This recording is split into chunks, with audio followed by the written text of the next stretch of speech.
Welcome my SLVNS channel.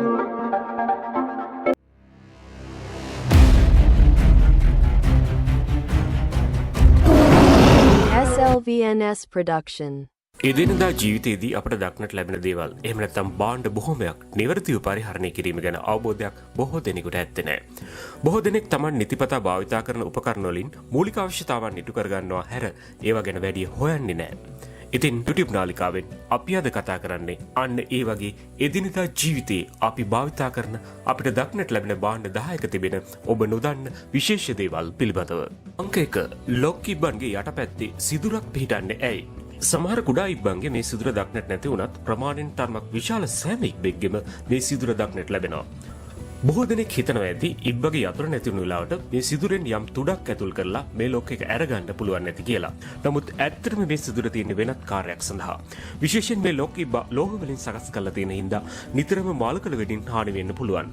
පින්නකට හරි වැස්සකට හරි මේ ඉබ්බ ඇතුළට වතුර ගියොත් ඒ වතුර ටික එළියට ඉවත් වෙන්න තමයි මේ ලොක් එකේ යටින් මේ විදිහට සිදුරක් හදලා තියෙන්නේ.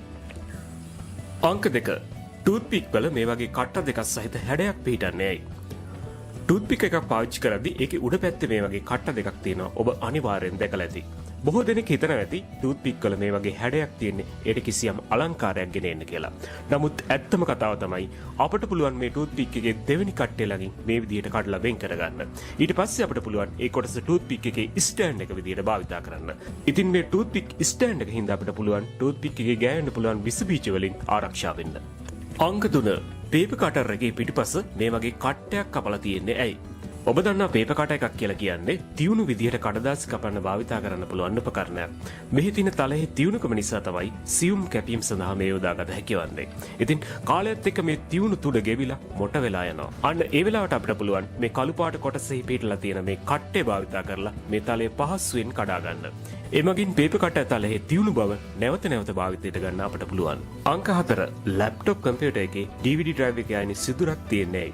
සාමාන්‍යයෙන් අපි ලැප්ටොප් කම්පියුටර් එක මගින් CD හෝ DVD තටියක් ප්ලේ කරලා නැවත එළියට ගැනීම සඳහා eject බටන් එක භාවිතා කරනවා. මෙසේ eject බටන් එක ප්‍රෙස් කළත් තැටිය නැවත එළියට ආවේ නැත්නම් තැටිය හිරවීම නිසා අපි ලොකු අපහසුතාවයකට පත් වෙනවා. ඉතින් මේ අපහසුතාවෙන් මිදෙන්න තමයි DVD drive එකේ අයින සිදුරක් පිහිටවලා දෙන්නේ. CD හෝ DVD තැටියක් මේ විදිහට හිර වුණාම කුඩා පින් එකක් මේ සිදුරට දාලා ඉතා පහසුවෙන්ම හිර වෙලා තියෙන තැටිය එළියට ගන්න පුළුවන්.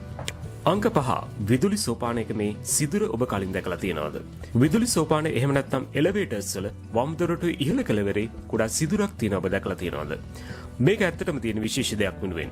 යම් විදියකින් විදුලි සෝපානය නතර වුණොත් එහෙම නැත්නම් විදුලි සෝපානයේ දොර විවෘත කරන සංඥාව දෙන බටන් එක වැඩ කරේ නැතුව ගියොත් දොර මැනුවලි අරින්න තමයි මේ කුඩා සිදුර තියෙන්නේ. ඒ වගේම ඉමර්ජන්සි අවස්ථාවකදී ඔබට මේ පේන ආකාරයේ යතුරකින් දොර විවෘත කරන්න කාර්මිකයින් කටයුතු කරනවා. අංක 6 ආහාර පිසෙන භාජනවල ඇති සිදුර. එදිනෙදා ජීවිතයේදී ආහාර පිසීම සඳහා අපි යොදා ගන්න හැන්ඩල් එකක් සහිත භාජනවල හැන්ඩල් එකේ කෙළවරේ තරමක ප්‍රමාණයෙන් යුත් සිදුරක් තියෙන ඔබ කවදා හරි දැකලා ඇති. විශේෂයෙන්ම සෝස් පෑන් වල මේ සිදුර බොහෝ විට දක්නට තියෙනවා. බොහෝ දෙනෙක් හිතාගෙන ඉන්නේ මේ සිදුර තියෙන්නේ භාජනයේ කුමන හෝ තැනක එල්ලලා තියන්න කියලා.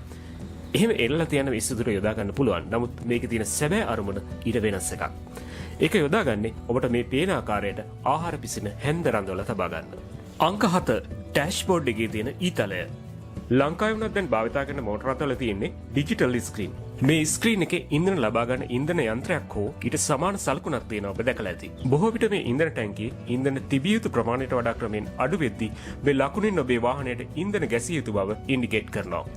ඒ ලකුණට වම් පසින් හෝ දකුණු පසින් ඊතලයක් තියෙනවා ඔබ දැකලා ඇති. ඇත්තටම මේක මොකටද තියෙන්නේ කියලා ඔබ දැනගෙන හිටියද?